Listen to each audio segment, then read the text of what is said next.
حداد رحمہ اللہ بڑے اللہ والے تھے. یہ ایک قافلے میں سفر کر رہے تھے تو انہوں نے ایک بندے کو دیکھا جو کھاتا پیتا نہیں تھا. انہوں نے اس سے پوچھا تو کون ہے؟ اس نے کہا میں عیسائی ہوں. تو اس نے کہا کھا پی نہیں رہا؟ اس نے کہا میں متوکل ہوں، میں اللہ پہ توکل کرنے والا ہوں.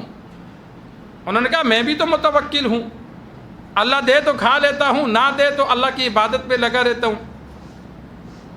کہتے میں نے اسے کہا عیسائی کو کہ اس طرح توکل ہمیں اچھا نہیں لگتا کہ قافلے والوں کے ساتھ رہیں گے، جب کھانے کا وقت ہوگا تو قافلے والے ہمیں مجبور کریں گے کہ بھائی ہمارے ساتھ کھاؤ، تو ہم دونوں الگ ہو جاتے ہیں.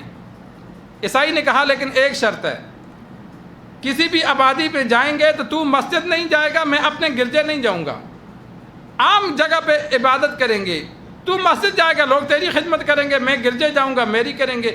تو لہذا ہم نے کسی مسجد اور گرجے میں نہیں جانا، بس بیابان علاقوں میں رہنا ہے. آبادی میں بھی گئے تو غیر معروف جگہ بیٹھنا ہے. انہوں نے کہا ٹھیک ہے.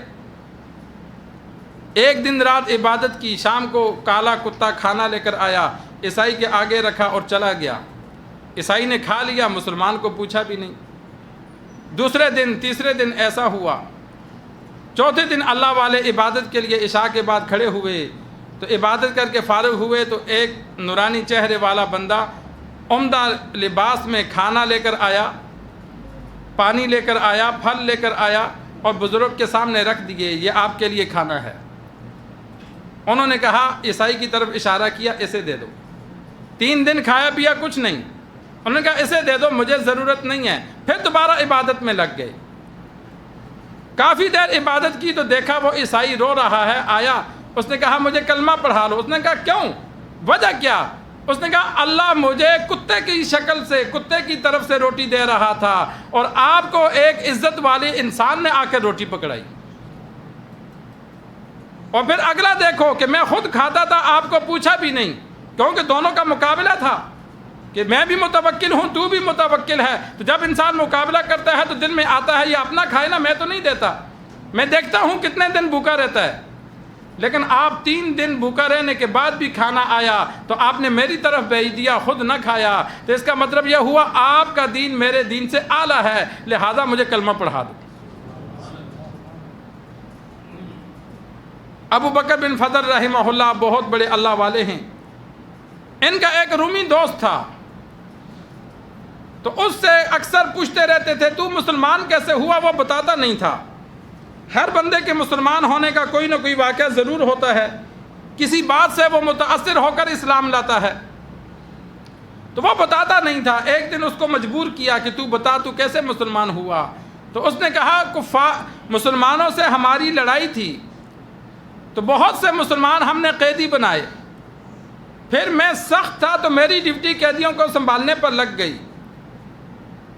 تو کافی عرصہ میں قیدیوں کو سنبھالتا، ان کی نگرانی پہ مامور تھا. تو ایک دن میں نے دیکھا کہ میرا ایک جو خادم ہے جس کی ڈیوٹی قیدیوں پہ لگائی، وہ ایک قیدی کو چھوڑ دیتا ہے. وہ قیدی نماز پڑھتا ہے پھر اسے بند کر دیتا ہے. تو میں نے اسے بلا کر اسے ڈانٹا کہ یہ تو کیا کرتا ہے، تو نے تو اس کو چھوڑا کیوں؟ اس نے کہا یہ مجھے پیسے دیتا ہے، دینار دیتا ہے، ہر نماز کے بعد 1 دینار دیتا ہے، 1 دینار آدھا تولہ سونا. اس نے کہا اس کے پاس مال ہے یا کسی نے اس کو دیا ہے جو تجھے دیتا ہے؟ اس نے کہا اس کے پاس مال نہیں ہے. تو اس نے کہا پھر کہاں سے دیتا ہے؟ میں بھی دیکھوں گا یہ کیسے دیتا ہے، کل میں ڈیوٹی دوں گا. لباس ملازموں والا پہن کر وہ کھڑا ہو گیا. ظہر کی نماز کا وقت ہوا تو اشارہ کیا قیدی نے کہ نماز پڑھنی ہے، اور ساتھ اشارہ کیا 1 دینار دوں گا. اس نے کہا نہیں، میں 2 دینار لوں گا. انہوں نے کہا چلو 2 دے دوں گا. نماز پڑھی، نماز کے بعد سجدے والی جگہ پہ ہاتھ رکھا، 2 دینار اٹھا کر اسے دے دیے. عصر کی نماز میں اس نے کہا 5 لوں گا.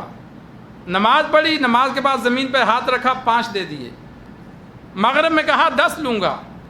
عشاء پڑھی تو عشاء کے بعد کہا میں 20 لوں گا. مسلمان قیدی نے نماز پڑھی، نماز پڑھ کے زمین پہ ہاتھ رکھا، 20 دینار اٹھائے اور دے دیے. اور پھر ساتھ جملہ کہا کہ میرا مالک، میرا اللہ وہ سخی ہے، مجھے دینے میں وہ بخل نہیں کرتا، جتنا مانگتا ہے مانگ وہ عطا کر دے گا.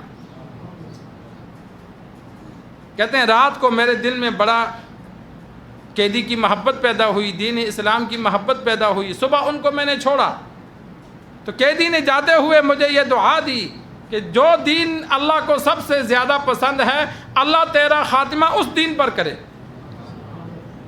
اور یہ دعا دے کر وہ جانے لگا۔ تو میں نے جو بندے ساتھ جانے تھے جن کی ڈیوٹی لگائی کہ ان کو مسلمانوں کے علاقے میں چھوڑ کے واپس آنا، تو مسلمان قیدی کو میں نے خفیہ کوڈ بتا دیا کہ جب تم اپنے علاقے میں پہنچ جاؤ گے تو یہ کوڈ اسے لکھ دینا تاکہ مجھے تسلی ہو کہ اس نے راستے میں غداری نہیں کی، تمہیں آگے پہنچا دیا ہے۔ یہ کوڈ اس دور میں استعمال ہوتے تھے، جن لوگوں پہ یقین نہیں ہوتا تھا تو پھر اگلے کو بتا دیتے کہ میں نے علامت بتائی ہے، وہ آگے سے جواب دے گا۔ پھر ملازم ڈر جاتا تھا کہ اگر میں غداری کروں گا تو پھر پکڑا جاؤں گا، کہ وہ کوڈ آ کر ان کو دکھانا ہے۔ تو 10 دن کا فاصلہ تھا، 20 دن بعد آنا تھا، تو بندے 11ویں دن آ گئے۔ تو وہ بندہ بڑا حیران ہوا کہ تم نے کہاں چھوڑا؟ انہوں نے کہا ہم نے تو ان کے علاقے میں چھوڑا ہے۔ اس نے کہا یہ ہو نہیں سکتا، 10 دن جانے میں 10 دن آنے میں لگنے تھے اور تم تو 11ویں دن آ گئے ہو۔ انہوں نے وہ علامت دکھائی جو ان کا آپس میں طے تھا، علامت موجود تھی۔ انہوں نے کہا اصل میں بات یہ ہے کہ جب ہم یہاں سے نکلے تو جیسے ہی ہم یہاں سے نکلے تو اللہ نے کا کرنا ایسا ہوا کہ ہم مسلمانوں کے علاقے میں پہنچ چکے تھے، اور واپسی پر ہمیں 10 دن لگے۔ جاتے ہوئے وقت نہیں لگا، واپسی پر وقت لگا ہے۔ جاتے ہوئے تو ہم جیسے ہی قدم رکھا تو مسلمانوں کے علاقے میں پہنچ چکے تھے۔ یہ اس مسلمان کی دوسری کرامت تھی۔ تو ایسا ہوتا